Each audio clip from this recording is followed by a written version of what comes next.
Hello, friends. Good evening to all. I and Muthu have been friends for more than 20 years. We have shared wonderful experiences together, especially on the topic of astrology. So, when during our college days, there is a near the Kotubram Road, there is a planetarium. So, during the Fridays, we go there, spend a lot of time, and spend a lot of time discussing on this topic. So, I thank Muthu Jain for introducing me to this astrology topic and also to the audience here. Okay, let's go into the topic without wasting much time. Okay, the key discussion for today is we'll go through some of the astronomy related findings in the scientific world. Then we will try to see how the Vedic astrology has panned out over the years. And then the core subject of today is trying to find out where the astrology, Vedic astrology fits into. Whether some people think that it fits into geocentric model, some people say it is heliocentric, some people say it's beyond that. So let's try to analyze from a scientific point of view based on logic and reasoning rather than just using facts and try to analyze for ourselves. So that's a core agenda for today. So let's go into the astronomy topic for today. So we have been looking up to the skies for a very long time, and to everybody, stars are an amazing thing to look at. So a lot of people have thought stars are just not aligned in any particular sequence. But some scientists have thought that if there is some meaning and there is some sequence to it. So there have been a lot of models coming about. So the earliest model was was a geocentric model where scientists thought the Earth was at the center of the whole universe. So some of the pioneers in this field were Aristotle, Ptolemy, and Plato. So these were some of the great scientists during their period. So initially they proposed a model based on Earth as a center of the universe. So in this model, Earth is at the center, and all the planets were revolving in spherical circles around Earth. And at the outermost sphere, all the stars are embedded in a fixed position in the sky. So this is what the geocentric model was about. Initial arguments why they thought Earth was at the center and it was not moving is because they thought if Earth was moving, then it should be generating huge winds, similar to if we drive in a car, then we can see the wind. So that's what the initial scientists thought. And there would be a parallax error because Earth is moving. So if you see a star in this straight line, if the Earth was moving, you should be seeing in a different position every day. So but that doesn't happen. So initially they thought, okay, Earth is at the center of everything, and every direction you look, it looks similar. So they thought Earth is at the center of the universe. And one of the achievements for this model is they were able to predict the position of planets for a very long time. And this model was a very popular model for over 1500 years, from 2nd BC to 1400 AD. There were some limitations to this model because retrograde motion was not clearly accommodated into this model. And if everything was going around Earth, then the size and the luminosity of the planets were varying based on the observation, but the model did not cater for it. So these were some of the limitations, but overall this model was a very successful model, and people were able to determine the position of the planets based on this model and these calculations. Then around 1400 AD, there were some scientists who believed that Earth was not at the center, and sun was at the center. Actually, this model has been there. Some scientists have been proposing this model for a very long time, but it was not widely accepted. The first person who proposed this model was Copernicus. On the right hand side, you can see the handwritten diagram of Copernicus, where he proposed that the sun is at the center, and he placed the planets at the right position. Okay, so other than that, most of the things were remain same as a geocentric model. So other than that, all the planets were moving in spherical spheres, and the stars were at the outermost sphere. So the main difference between geocentric and heliocentric is only which is at the center. So initially there was a lot of debate on this, and this model, it took around 150 years from Copernicus proposing this model to be widely accepted. A reason behind, because the position of the planets that was predicted by both these models was the same. So people thought, if the geocentric model is already giving the right result, why should we change? So there was a lot of debate going on for a very long time. Then Galileo came. He had his own telescope, and he made some stunning observations using the telescope. So based on that, he was able to observe that there are moons around Jupiter which were revolving around the Jupiter. So he put forth that Earth was not the center of the everything. So then he observed also the phases of the Venus. When Venus go around the sun, he could see some Venus getting eclipsed by the sun. So there were some phases of the Venus were observed using his telescope, which could be explained only by the heliocentric model. So the achievements were this model were able to give predictions of the position of the planet with much simpler calculations. And the limitation was they could not explain why the solar system was working in such a way. So both the model were based on observations only. So they could not explain the science behind this model. Then later came Kepler, who defined exact laws for the motion of the planets. And he also proposed, initially Copernicus thought everything was going in elliptical circular orbits. Then Kepler discovered that it's not circular orbits, it is elliptical orbits. And then he gave some formulas for the motion of the objects in elliptical circles. Then Newton came. Then he proposed the gravitational theory and the Newton's laws. So based on that, he was able to predict that. He was able to explain why the planets are held in their orbits. So there's a balancing act between the gravitational inward force and the inertial force which is acting outward due to the motion. So that's the reason he gave a good explanation of the science behind why the planets are in the orbits. Then later, after Newton's theory was popular for a very long time, around 300 years, then came Einstein. So Newton's model was working perfectly for things within the solar system. But when come to the universe model, Einstein, he made some adjustments in the theory of relativity, and he proposed the general theory of relativity. So based on that, the specialty about it is Einstein is he was conducting thought experiments which nobody else could do during his time, because during his time people were having very rudimentary telescopes, and they were making observations based on that, and they were trying to create a model based on the observation. Einstein was the first scientist who conducted thought experiments, and he was able to predict based on his theory certain astonishing things like black holes, bending of lights, and gravitational waves. And these took like hundreds of years to find evidence for this. Even recently, you could have read in the news that there was recent observations that black hole was able to be detected by humans by some indirect waves. And also they have set up a very big experimental lab to detect gravitational waves, and bending of light was detected during the solar eclipse. So there is a lot of things that Einstein made changes to the theory of the universe. So another thing he proposed is a universal speed limit of light, that nothing can travel faster than the speed of light. So there are still some more things that the scientific community is trying to explore. They're trying to see why the universe is expanding continuously. There is some new, recent invention on dark matter and dark energy, which we have very little understanding about.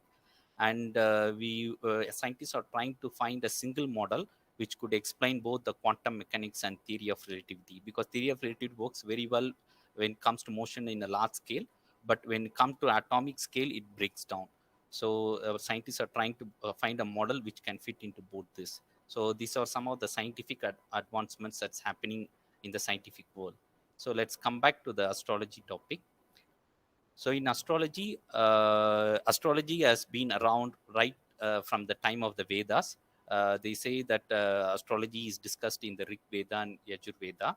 And who were the sages at those time who had Vedic knowledge, they had the knowledge of the astrology. So Brigu was a first person who wrote astrological treasury on astrology. He made Brigu Sutras.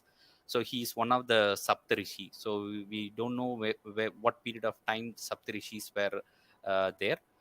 So we can understand that it's there for a very long time. And then came Parasara. He is a grand son of Vashishtar, who is again a Saptarishi and father of Vyasar. he wrote another astrological treasury called Brihat Parashara Horashastra, which is considered one of the forefather of astrology. Then came Jaimini. He's a son of Vyasar, and he wrote Jaimini Sustra and Ashtavarga system, which is quite unique compared to the other astrological systems. Then Varahamira is quite recent.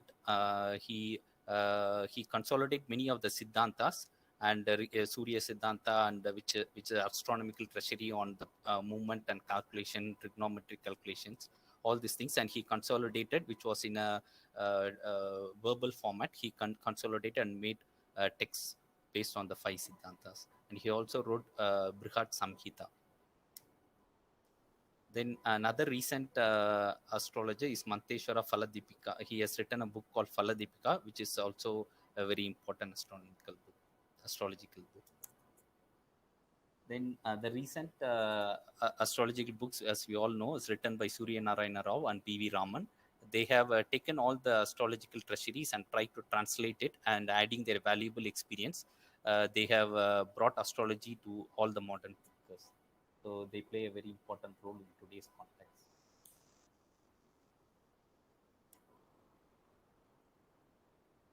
So from the previous slide, we can understand that astrology has been around right from the Vedic period, and there has been little changes in the last 3,000 years and beyond. So we have been using astrology and astronomical calculations in the form of Panchangam and Almanac, which is used as astronomical calendar. And this astronomical calendar was usually released for up to a decade in advance. So it was used as a calendar and a clock in the Indian culture.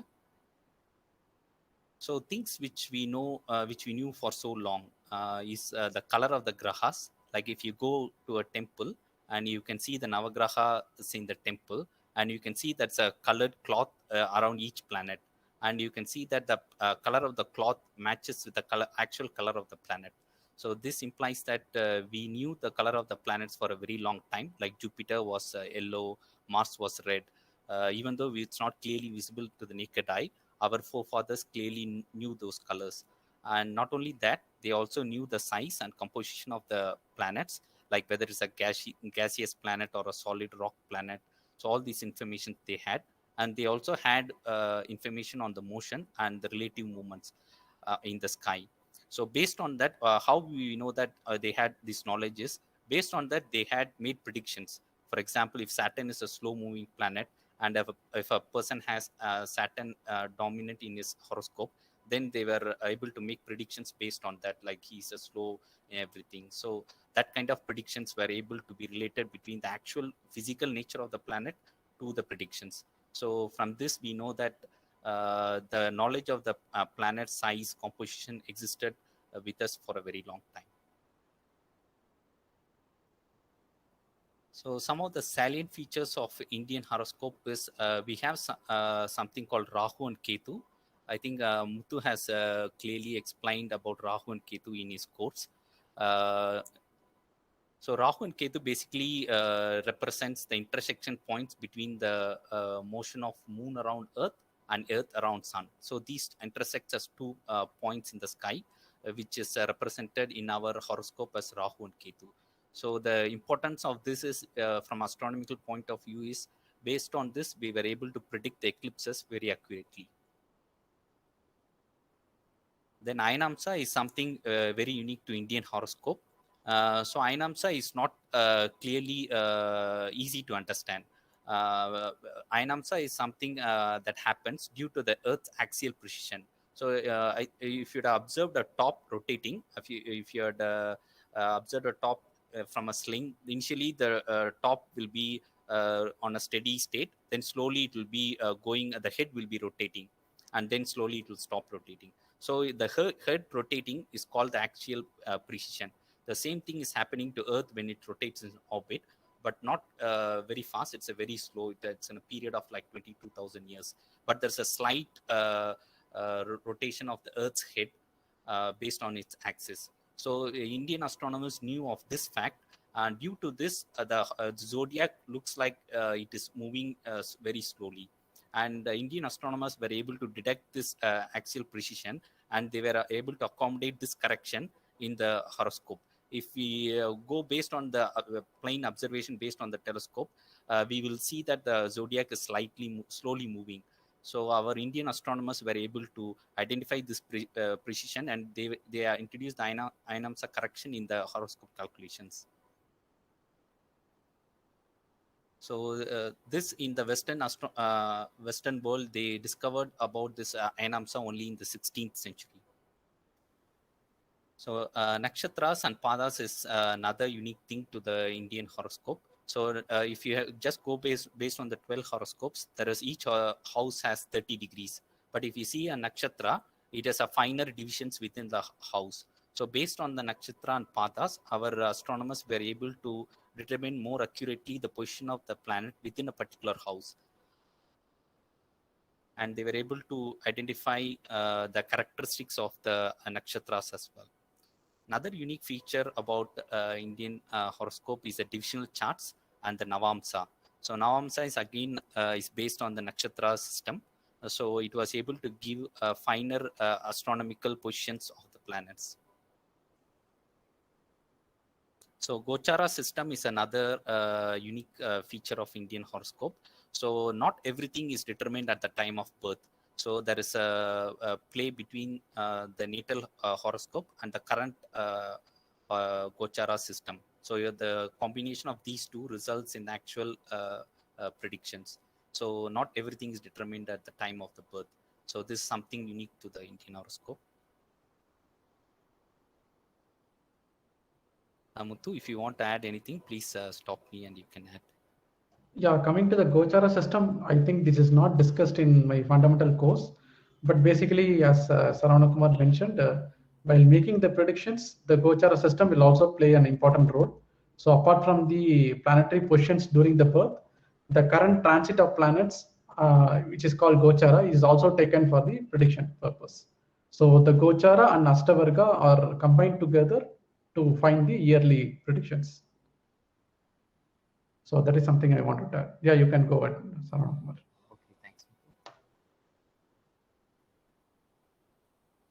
Okay, so coming, so far we have been seeing the facts. So now let's try to analyze based on the facts and try to see which system the horoscope fit into, whether it fits into the geocentric model or a heliocentric model. So this slide shows the planets as well as Rahu, Ketu, and the ascendant. So ascendant, as you all know, is the eastern point in the sky. So other than that, it's all planets and sun and moon.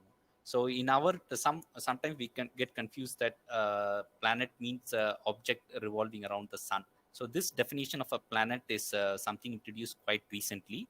So all along we have been referring a graha as graha. Graha is just a heavenly body. So that definition of graha and planet shouldn't be confused. So we will be using graha and planets interchangeably, but graha or planet in astrological sense means it's a heavenly body. So in this slide, you can see that there are different colors. The topmost color is the outermost planet. If you see the period of revolution for Saturn is around 30 years. And if you see the revolution in the horoscope, it is approximately 30 years. So it's similarly for Jupiter, it takes 12 years to go around the sun, and the horoscope also it is around 12 years. And similarly for Moon. So these are the outer planets. Okay, so these have some unique kind of motion when we observe the position from the Earth. So there is something called retrograde motion, which Muthu will be explaining in detail in the next slide, and he has also explained very nicely about this in his course. So retrograde motion is a momentum backward motion of the planet. For example, if you go if you overtake a car, for the overtaking car, the other car momentarily looks like it's going backward. So when there is a relative motion, then there is a retrograde effect that is observed when there's a relative motion. So from this, we can understand that our Indian astronomers knew about retrograde motion, and they were able to mention this in the horoscope. So this clearly says that there's a relative motion between Earth and these planets. So that is one evidence that we can take as a crucial thing to say that everything is not revolving around the Earth. So let's come to the blue. Let's skip the Mercury and Venus. Let's come to the Sun and Moon. Sun and Moon, as we all know, is a bilateral motion. That means the Earth is rotating around the Sun, which is represented in the horoscope as a movement of the Sun around the horoscope. So which is actually the Sun's motion is the Earth motion. So that's a bilateral motion. So there you won't see any retrograde motion. So similarly for Moon is revolving around the Earth, and it also doesn't have any retrograde motion. So it's in a bilateral movement, you don't have any retrograde motion. But if you see the other planets, that's a retrograde motion for a momentary point of time. So based on this evidence, we can understand that Earth is not at the center. Based on the horoscope, that there's a relative motion. And if you see the ascendant is a eastern point in the sky, and this is rotating in a 24 hours period of time. So this clearly represents the Earth's rotation. So based on the ascendant movement, we can clearly show in the horoscope that the Earth is rotating. So the last part is a Rahu Ketu. So Rahu Ketu is an intersecting point. So there is no retrograde motion, and there is no the actual revolution around period is quite complex. So let's not discuss here. So there's one retrograde motion is one evidence to show that horoscope is fitting the heliocentric model. So coming to the second evidence, if you see the one that we skipped, Mercury and Venus. If you see the actual period of revolution is 225 days for Venus, and Mercury it's 88 days. But in the horoscope, you can see that it is close to 1 year, which is similar to the Sun's motion. Okay, so going back to the next slide on detail of Mercury's movement in the horoscope. Okay, before that, let Muthu explain the retrograde motion, then we will go to Mercury. And so as Saravana Kumar mentioned, retrograde motion is one of the important evidence to conclude that, okay, the horoscope support heliocentric model. So we just need to understand, okay, why the geocentric model is not fitting for the retrogradation and why the heliocentric model is perfectly fitting for the retrograde model. So if you see the left hand side, which is based on the geocentric model, where Earth is at the center, and if you see the moon will be next, and after that the Venus, then Sun and Mars. So for example, if you take the retrogradation of Mars, if Earth has to be the center, then the Mars will start in that position and go one revolution around the Earth and come back to the same position. But in any case, from when viewed from the Earth, the Mars cannot move backwards at any point in time, because it has to take only one motion. So from a geocentric model point of view, the retrogradation of Mars is certainly impossible. But if you see the heliocentric model, which is represented in the right side, the Sun is at the center. The first orbit is the Earth orbit, and the next orbit is the Mars orbit, like the Mars position of the circle of Mars around the Sun. So here, if you see in the right side, there is a line which is showing from the west to east, which is in the background of zodiac, the path traced for the Mars and the Earth. So this I have already explained in my course. So if you see that video, you'll be able to understand. Anyway, I'll again iterate here. So from when you viewed from the Earth, which is in the second orbit circle, the path of Mars is captured from the west to east, which is called direct motion. So for example, in the point 1, when you look at the Mars position from the Earth, the position of the Mars will be at the point 1 in the right side. Similarly, the point 2 is the position of Mars viewed from the Earth. So similarly, if you draw all the parallel lines connecting the motion of Earth and Mars until the point 3, the direction of Mars in the sky will be from the west to east, which is called direct motion. But exactly at the point 3, due to the relative motion of Earth and Mars, the retrogradation will start at the point 3 and it will continue in the retrograde motion. When you say retrograde motion, if you look at the sky, the Mars will be moving in the west to east, but when it comes to the point 3, from your point of view, the Mars will look to be moving backward, that is from east to west. So this is called retrograde motion. So between 3 to 5, the Mars will go in retrograde motion, and after that the Mars will again gain the speed, so that from when you viewed from the Earth, it'll again move from the west to east. So this diagram is clearly evident that the retrogression motion is possible only in the heliocentric model, which is certainly not possible with the geocentric model. So since our astrologers like Vedic seers were able to predict the retrograde motion, and they have given the importance in the horoscope for the retrograde motion, so it is very much evident that they know very well that Sun is the center and all the heavenly bodies are revolving around the Sun. So this is one of the important evidence to showcase that the Vedic astrologers know that the horoscope fit into the heliocentric model. Yes, Kumar, you can. I think you Okay. can go ahead. Yeah. Thanks, Muthu. To add on to Muthu's explanation, so if you see that retrograde happens when the Earth is overtaking Mars or Saturn planets. So when it overtakes, then it becomes closer to the planet in terms of distance. So astronomically, it is close to when the retrograde happens. So in our horoscope, there is some importance given to the strength of the planet based on this retrograde motion. So similarly, if you see if Mars is exactly the opposite to the Earth, that means it's behind Sun. So in that case, in our horoscope, we assume that the Mars is being combust. So the strength is weak or it's low. So based on the astronomical positions, our horoscope is able to determine that the strength and weakness of the planet. So there is some astronomical background to the explanation of how the predictions are made. So that's another point. So so we are able to understand that our horoscope has a very strong astronomical background to it. Right. Okay, let's go to the revolution of Mercury, which doesn't the period of revolution around the sun and the period of revolution in the horoscope doesn't match. So let's try to analyze Mercury. The same thing applies to Venus, and you can do it as a homework and try to explore. So if you see the chart one, you assume this is day one. So day one on the December 20th on 2020, you can see on the left bottom house in the Sagittarius, you can see Sun and Mercury are in the same degree. That means they are aligned in the same position in the sky when observed from Earth. Earth is at the center of the horoscope. So day one, you can see that Sun and Mercury are aligned. In second chart, in the day 28, you can see that Mercury has moved ahead of Sun. So there is a difference of 13 degrees in the zodiac.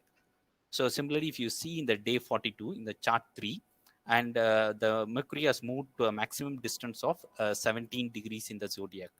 And then later, if you see after day 63, you can see that again Sun and Mercury are aligned to the same degree. That means initially in the chart 1, 2, 3, Mercury has went ahead of Sun, and then in the chart 4 it has come in the reverse direction and it has aligned with Sun. So in the chart 5, you can see it is going the backward direction. That means Sun is ahead and Mercury is behind, and you can see that it is behind for 28 degrees in the zodiac. So you can in the last chart, you can see that again it is Sun and Mercury are aligned in Aries. So from chart 1, 2, 3, it's showing that Mercury is going forward. Then chart 5, it is showing it's going backward, and then it's coming and aligning. So you can observe there is 2 1/4 motion around the Sun. So based on this, we can clearly say that because Mercury is an inner planet, so its orbit is, when you view it from Earth, is you can see only if you use a telescope, you can see that it's going 2 1/4 of Sun. So based on the horoscope, it clearly shows that Mercury is going 2 1/4 between Sun. So another point you can observe is in the chart 3, which is the maximum forward position of Mercury, it's 17 degrees. And in the reverse, in the chart 5, you can see the maximum reverse direction is 28. This is because the orbit is elliptical. So that's one part will be shorter, another part is longer. So that's why the degrees is different. It's not a perfect circular path.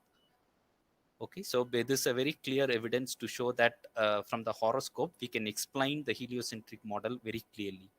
So similarly, Venus also moves 2 1/4 across the Sun. It never goes full round around the horoscope. It always moves along with the sun. That's why in the previous slide we say that Mercury and Venus are inner planets, and their period of revolution around the horoscope is same as the sun. So this is another evidence to show that horoscope supports heliocentric model. Right. So the key point what Saravana Kumar is trying to mention here is like, if Mercury is revolving around the Earth, then obviously this motion cannot be observed in the horoscope. So when Mercury is able to go back and forth within the limit of Sun, then it is very clear that the Mercury is revolving around the Sun. So which supports the heliocentric model. So from this example, we can clearly say that the Mercury is also revolving around the Sun.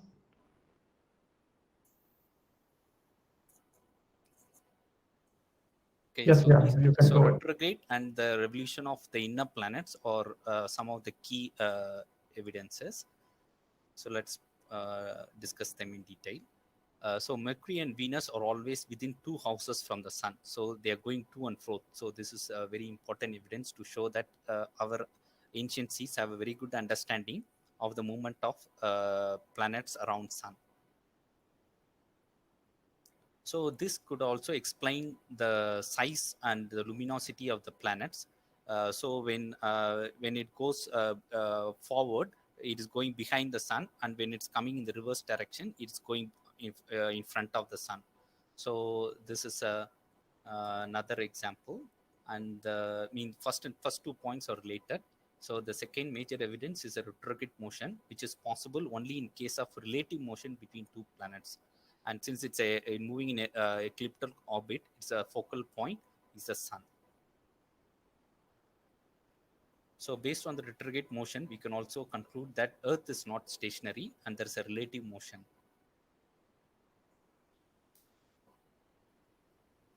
Okay. So based on the understanding so far, let me give couple of polls quiz, so you can just attend that and gauge your understanding. I just enabled a poll. I think people should be able to see now.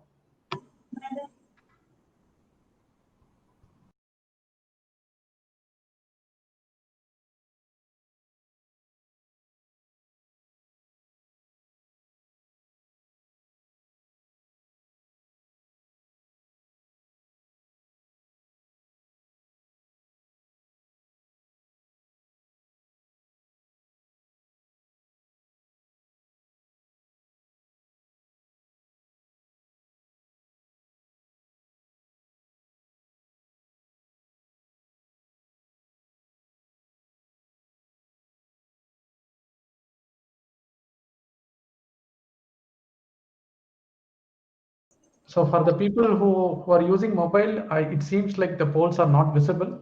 So I will read out the question, so you can just message in the same. I think there should be an option to message in the, so you can message me. So I will read out the questions for you. So which of the following planet always within 2 houses from the sun? Is it Jupiter, Mercury, or Saturn? Which of the following? Fine. Yeah, you can just message. And also, the next question is: does the moon have retrograde motion? Yes or no? No. Okay. Great. I'm seeing good number of answers.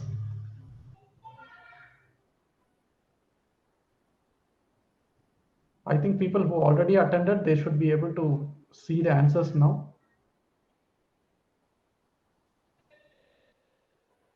Okay. Thank you. Thank you so much. I got so many response. I think we can go ahead. Saranama, you can go ahead. Yeah, let's continue. So we have completed the core of today's agenda, but let's discuss few other points which might be interested to everyone. So what it takes to master astrology. So there's a lot of attached science to astrology. So one part is what we saw today, which is astronomy. So with astronomy, you also need to have mathematical knowledge in case you want to create a chart from a scratch. So there's a lot of mathematics involved. And if you want to make predictions, there are a lot of other sciences that you need to know, like Ayurveda, psychology, philosophy, spirituality, and of course you need to have that intuition to make your predictions, because there are a lot of things that will be coming up. The charts will be showing many things, so to zoom in on particular prediction, you need to have that intuition. Even though you have all other knowledge, intuition is another key thing you need to have. That I think comes with along with experience, like what Muthu has. So Ayurveda is also very important. Why I mention Ayurveda is, if you want to make predictions on diseases, then you need to know about Ayurveda, because Ayurveda, astronomy, astrology were all sciences which we had right from our earlier times. These are all interconnected. If you go to Ayurveda, they will talk about astronomy, astrology. Similarly, in astrology, Ayurveda, astronomy, philosophy, everything is there. So it's an integrated sciences. We cannot just learn astrology as an individual science. So initially we thought in the 1400 we thought a horoscope fit into a geocentric model, which was popular at that time. So now heliocentric model is popular, so we are able to see that horoscope fit into heliocentric as well. So in future, if there's new models coming, I'm sure horoscope will fit in those models as well, because there's a lot of things yet to be discovered in the horoscope. Okay, so some of the key things is some of the things, like just now we explained that retrograde motion has some astronomical background to it, and based on that, our horoscope is able to cater for the strength of the planet. So similarly, there is a Ucham Nicham that's assigned to planets based on specific positions in the sky. So as of now, we don't know very clearly, or we lost the knowledge, or we lost the documentation of why the reason behind these Ucham Nicham positions. But there should be definitely some astronomical background to it, which we should be able to discover in the future. So similarly, there's a relationship between planets. The relationship, there are a few types of relationship. There is a relationship based on mutual aspects, which at this point in time, for example, Jupiter has a special, every planet have seventh house aspect. Jupiter has special aspects 5, 7, and 9, and Saturn has 3, 7, 10. So, but these things we are not able to see the logic or science behind it. But in future, when new models come out about the solar system and the universe, I think we will able to find better reasoning or science behind that. So similarly, there's natural friendship based on planet's composition or nature, and also temporary friendship based on astronomical positions in a particular horoscope. So these are all have some, we understand that it has some relation to astronomy, but we are not able to understand the science behind it. So which leads to the impression, since we are not able to explain, some people tell that there's no logic behind it. So another interesting fact is we have periods assigned to the dasa period. For example, Saturn has so many years as a dasa. Sun has so many years, but there's no astronomical understanding on this. So in future, I believe there will be some evidence that will be coming up to find the logic behind that, because this is a very key numbers, and I don't believe that these numbers are arbitrary numbers. Our ancient seeds should have definitely had some logic in assigning these numbers. Because if you see the Western world, it's all based on observations, and they created models and tried to see whether the observation fits into the model. That's how the Western scientific community evolved. But if you see our kind of sciences, from day one, it's all the same. So it's all well thought out right from the day one. So it is not based on observations. So it's based on their divine vision. They were able to create those sciences. That's why they called it Siddhanta. Siddhanta means it is the end of the discussion. Anta means end. So Siddhanta means end of Siddham, which is one of the knowledge. So that's how they initially, even the books they named, they were so confident they could name that this is the end of the discussion or the end of this topic. So they were so confident. So there should be some astronomical background to it, which we should keep exploring and find the answers. So the final frontier is trying to find the scientific model to prove that planets influence human life. So we can know that we can see that there is horoscopes have some astronomical background. We can see based on predictions by expert astrologers that there some of things are coming true, but there is no model for it, which is what the scientific community is asking for. But I hope in future there'll be maybe we had in the past, but we have lost.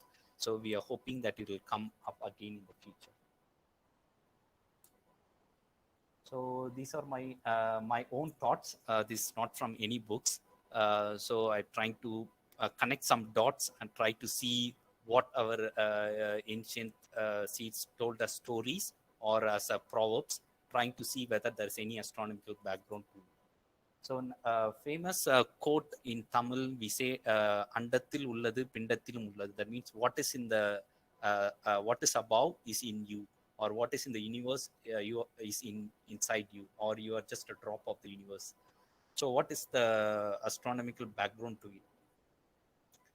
So humans are literally stardust. For example, in your hands you have bones, and these bones are made up of calcium. These calcium atoms can only be forged in a star, and it cannot be made anywhere else. It cannot be made on planets. It can be only formed in a star. So then how does it end up in Earth? So when a star, in the lifetime of a star, when it ends towards the end of the lifetime of the star, it explodes and it ends up in a supernovae, and whatever the material inside the star is exploded and dispersed into the universe. That's how the winds are generated, and those things end up in planets like Earth. So whatever the every calcium, every iron, every metal in your body is from a star. So literally, we are all stardust. So we could have heard a famous story that there was some ego conflict between Shiva and ego conflict between Vishnu and Brahma, and who is the greatest. Then they went to Shiva. Then Shiva, to prove that he is the greatest, he stood as a pillar of fire, and he asked them to find the end of the pillar of fire. Then Vishnu went to the top end, and Brahma went to the bottom end, but they were not able to find the ends. So, do we have anything of that thing in nature or in astronomy? Yes, we do have. So, if you see a black hole, and there are some jets of radiations that is coming up in a black hole, as you can see in the picture. The black hole is very small, and if you see the jets, it is spurting towards a very long distance, which is millions of light years. And if you go from the middle from the black hole to the end of this jet, you will take millions of light years, and millions and millions of lifetimes to reach the end. So there is something similar to that in nature. Maybe those days we are not able to observe it, so we just had that information in a form of a story, so that it can be carried along to different generations in the future. So another definition in the Indian spiritual philosophy is they say God is within us, He is besides us, and He is even though He is within us, He is not part of us. So in Tamil we say is Ondrai Udanai Verai. So do we have anything similar to that kind of thing in the astronomy? Yes, we do have. If you see the pie chart on the right, if you see all the things that you go out and look up in the sky, you see so many stars, you see planets. Every day new planets are being discovered. You see stars, but scientists believe that whatever you see is only 5% of the whole universe. What you don't see is the 95%, which is dark matter and dark energy. And we have very little understanding about these two. And they say this dark energy is spread out throughout the universe, and it is able to seamlessly pass between us and also pass between the planets. So they drive even the formation of the galaxies. Scientists believe that is driven by this dark energy and dark matter, and the whole universe is connected by this. So there is something which is related to that. So these are my own personal thoughts which, on three different things. So I just trying to connect the dot. Hope you find it interesting. So that comes to the end of my slide. So let's go to the Q&A session. I hand over to Muthu again. Yeah, thank you, Saravana Kumar, for the wonderful session. So we'll go and take a Q&A now. I think I already got one question from Anuradha. Meanwhile, either you can go and put it in the Q&A in the meeting session, or you can raise your hands. We'll go one after the other. I think already Nivedya, you have raised your hand. You have any questions now? Okay, let me go to the questions asked by Anuradha. So she was asking like, what is the logic behind why Sun is called Graham, as astronomically it is star, and also Moon is a natural satellite of Earth, even though it is considered as Graham. Why? So this is a question by Anuradha. Saravana Kumar, you want to answer? Okay. As I said, the definition of a star is quite recent, and definition of satellite is also quite recent.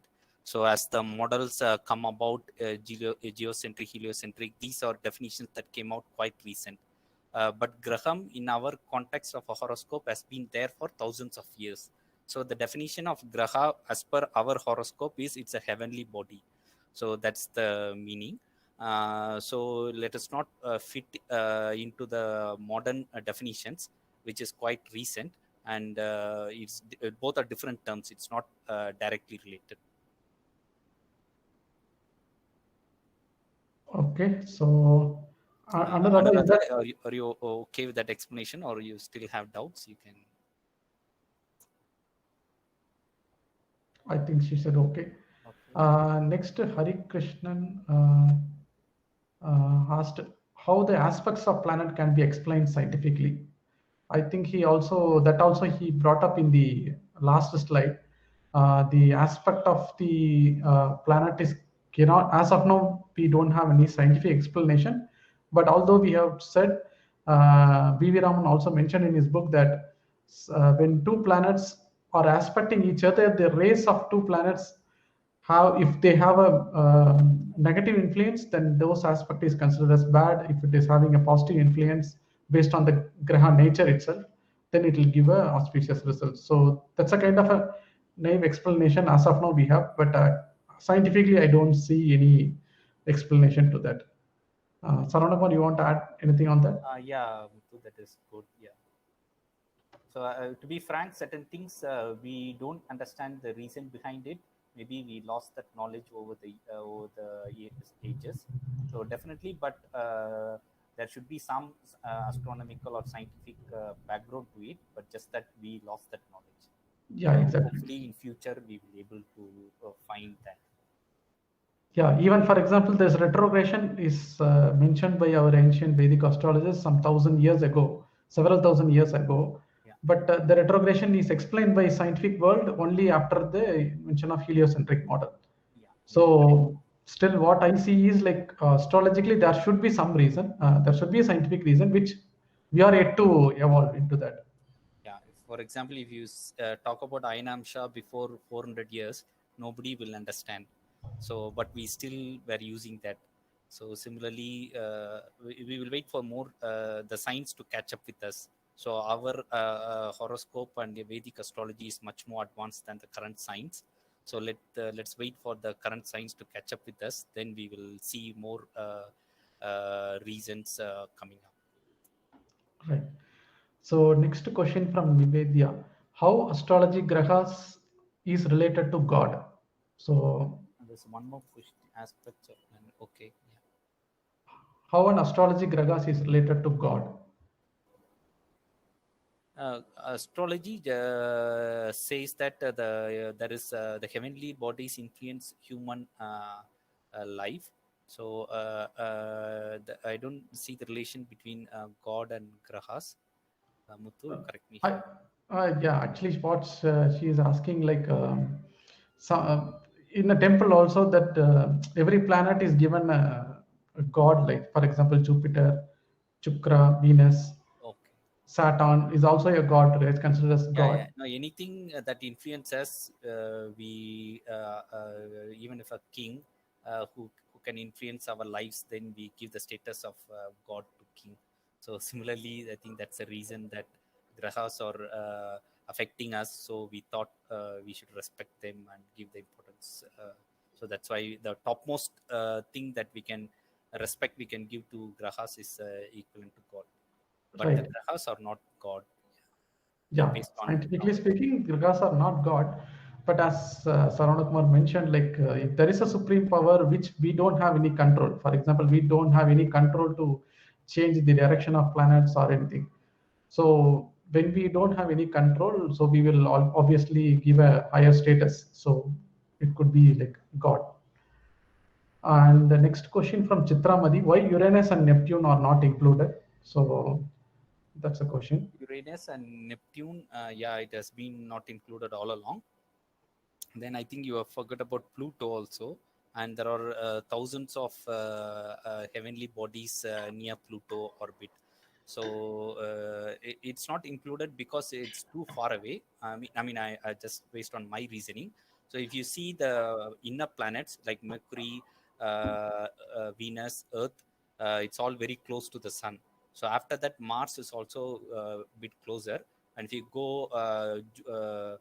Jupiter, it is like 5 times farther than Earth than to Sun. So it becomes, if you assume that distance between Earth and Sun is 1 astronomical unit, the distance between Jupiter and Sun is 5 times, 5 astronomical units, and Saturn is 10 astronomical units. So you can see the distance is getting very wider. So if you take after Saturn, then it becomes very much farther away from Sun as well as Earth. So that's why they thought the influence is much lower. So this is my reasoning. Right. Okay. Uh, Next, there is a question from Sagar. If the planet is debilitated in the horoscope, does it always give bad results? Okay, this is related to prediction, so let me take it. So basically, the exaltation and debilitation are just um, dignity of the planet. So basically, when a planet is exalted, it has more dignity, and whereas if it is debilitated, it has less dignity. So dignity will have certain influence on the results, but it is not the complete picture. So even if the planet is debilitated, if it has more affliction, then it may give bad results. But otherwise, just because a planet is debilitated, we should not give a bad predictions. So Sagar, I think did that answer your question? Okay, thank you. Next, if the position of sun is not good, astrologer will pray for Shiva. Similarly, other gods. Can you explain the basis on this? This again, I guess, the relationship what we explained for the god, right? So the moment when we see the when we don't have control over the planetary influence, so obviously we assign a supreme power to it, and there is a suggestion to pray it. So that way it will improve your self confidence. So that's the indirect way of explanation for this. So but there is no relationship between the god and heavenly bodies actually. And next, Nikhil, there is a question. When there are three or more planets conjuncted, what are the factors to be considered for prediction? This again, based on the conjunction, how close the conjunction is, and what are the planets that are in conjunction. Because some planets are having a good relationship with the other planet, but some planet are not having a good relationship with other. So based on the conjunction, based on the closeness of the conjunction, and also based on the bhava it get conjuncted. So these three factors need to analyzed, and based on the weightage of these three factors, we need to give the predictions. Then when three or more planets are conjuncted, what are the planets? Okay. Also, we consider dignities. Does Rahu and Ketu have special aspections? No, Rahu and Ketu is not a graha. So it is again a cutting point. So the Earth ecliptic plane and the Moon's orbit cuts in a 2 point, which is called Rahu and Ketu. So this Rahu and Ketu is taken into consideration in Indian astrology. It has only 7th house aspect. So there is no special aspect for Rahu and Ketu. Then again, next question. If Chandra is Ucha, but it is an 8th Bhava, how do we analyze? Okay, again, I think more questions are going on the prediction aspect. That we can take it up in the subsequent session, because this session is more focused on astronomy. I believe the questions related to astronomy would be much more relevant. But anyway, I will answer them. Like those questions, I will capture them and I will answer in the meeting notes. Nivedha, is that okay for you? Then Anand, Rahu and Ketu are referred as nodal point. They have a serious impact on human lives from horoscope perspective. Yes, again, yes. As per the Indian astrology, like Indian astrologers were able to predict the Rahu and Ketu itself is a difficult point, because Rahu and Ketu is not an actual object. It is basically a cutting point. So they able to visualize this cutting point, and they have mentioned that these cutting points will have an influence on human life. This you can clearly see in the mundane astrology, when there is a conjunction of many planets with Rahu and Ketu. You can clearly see there are a lot of natural calamities happening. So, which is a very good evidence to say that Rahu and Ketu have an influence on human lives. And the next question from Hari Krishna. What is your take on using different Inamsa, Raman, Lagri, and KP? What is the reason for discrepancy? That Inamsa is again based on the precision of equinox, which is explained by Saravana Kumar. The date in which both the tropical sidereal zodiac and the tropical merge, the date is not clearly known. Some people say it is between 200 to 400 BC, and some people say different number. So based on the starting point of the intersection of these 2 points, the Inamsa is calculated. So when people don't have the exact date on the starting point, some people take a different starting point and some people take a different starting point.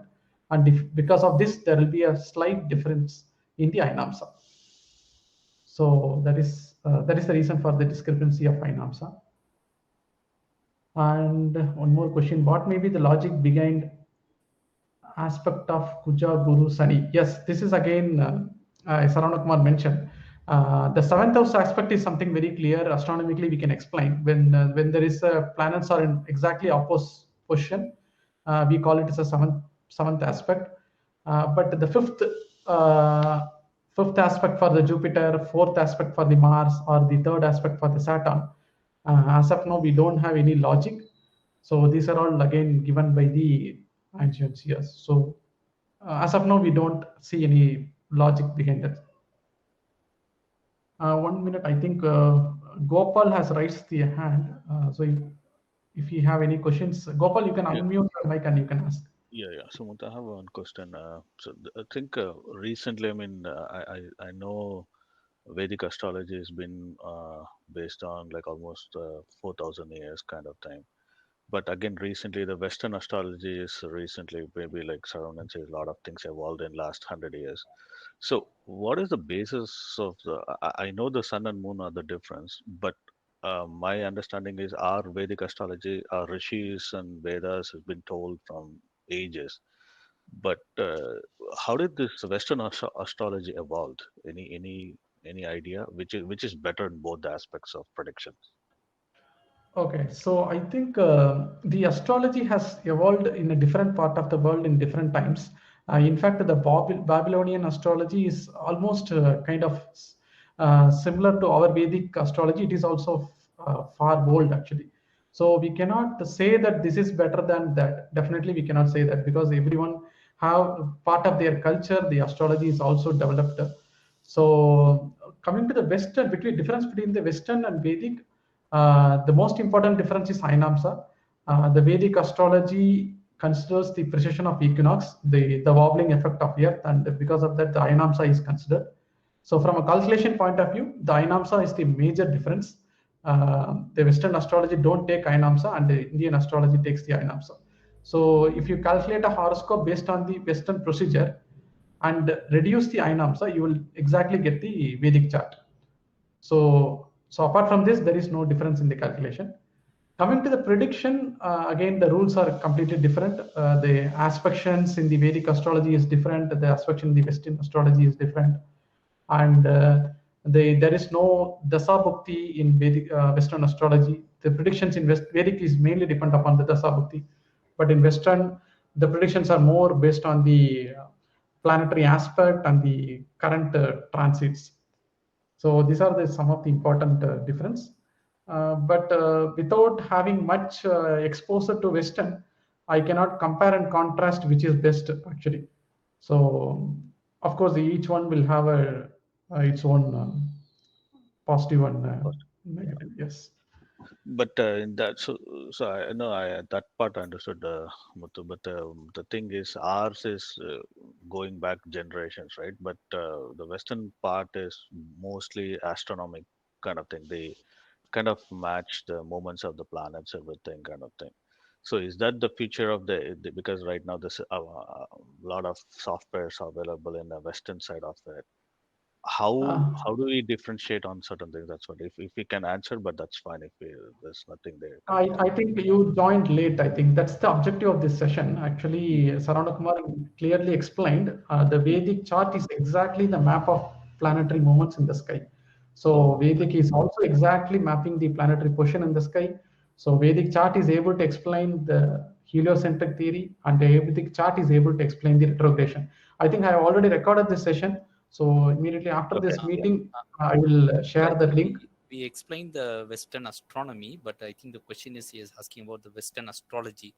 I think Western there, as Muthu said, there's Babylonian astrology. Based on my understanding, there is Chinese. They had own traditional astrology, but Western, I don't think they had their traditional. I think they picked up from the East, so that's how they come. So they modified some of our concepts. That's why they add Uranus, all the planets.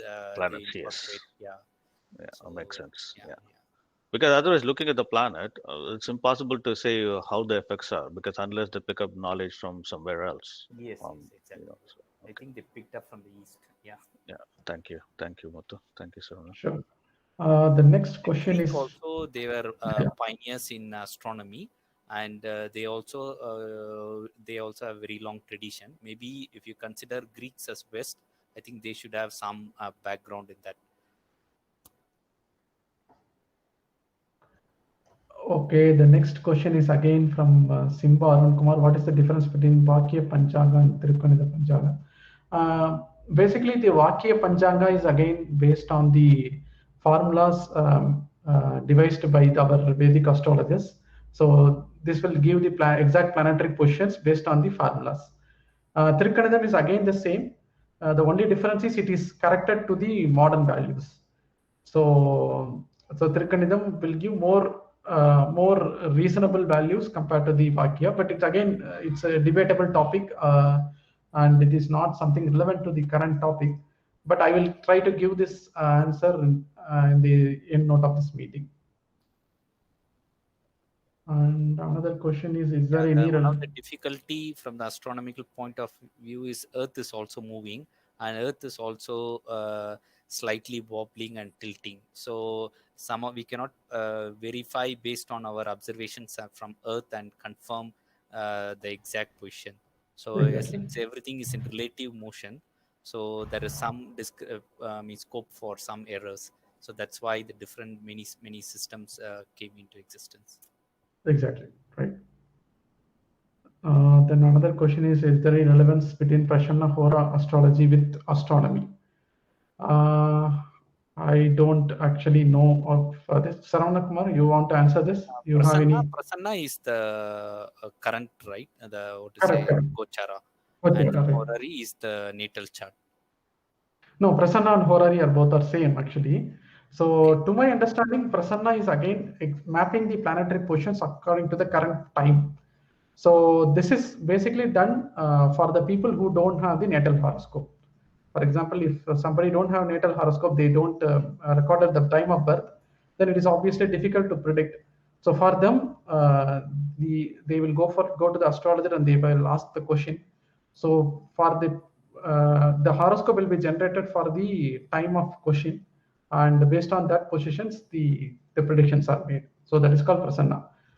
So So if from the us, question is related to astronomy, then it is just a horoscope for that particular point in time, the position of the map of the sky at that particular point in time. So only the time and the date change. Instead of the birth date, the current date is date and time is taken, right? right. Again, the next question is again related to Vakya Panchangam and Trikanada Panchangam. So Sendil Kumar is asking like which gives accurate prediction. Again, if you see, even if you use Vakya Panchangam or Trikanada Panchangam, when you cast a horoscope, the most of the planetary positions will be same. Only when a planet is in junction, like when we call it as a Sandhi, some of the positions may be changing. Otherwise, the most of the positions will be same. So ideally, we should not be confusing whether Trikanidam or Vakyam is accurate. Of course, both will have a slight difference.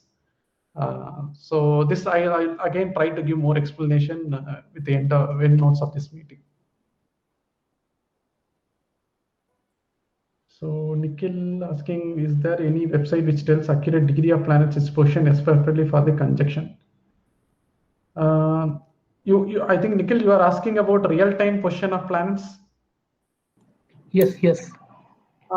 There should be options in the NASA website, or otherwise you can go to my learning portal, learn.innovativeastrosolutions.com, and you can click on the ephemeris tab, where you can give the date and time. It will give the exact position of planets. Okay. I think, is there any other questions? Whatever I got it through the message, I have answered. If anybody have any other question, you can raise your hand or you can post it. Does it also shows the planet which is in particular house and all those in your? No, it will not, as of now, it will not show. It will only show the degrees. So with the degrees, you can judge the house, but as of now, it will give only the degrees. Or otherwise, I actually found out a website in which it doesn't shows about this Rahu Ketu and all the stuff, but yes, it shows about all the other planets and its position. But sometimes, I mean, it shows that some particular planet in a different house altogether. But in other Vedic charts, in other websites, it shows in a different one. okay, then I think we should discuss this offline. Probably I can help you to find why. And can I share you that particular link? Yeah, you can share it me. You can offline. You can share that link. I will go. Sure. So, any other questions related to the topic we discussed today?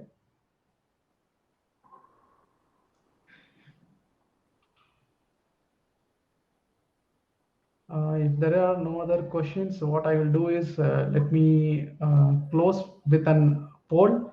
So you can just answer this poll, and after that you can drop. If there are no questions, I'm just launching three other polls. The questions are coming in the bottom. Yeah, questions will be coming in the bottom.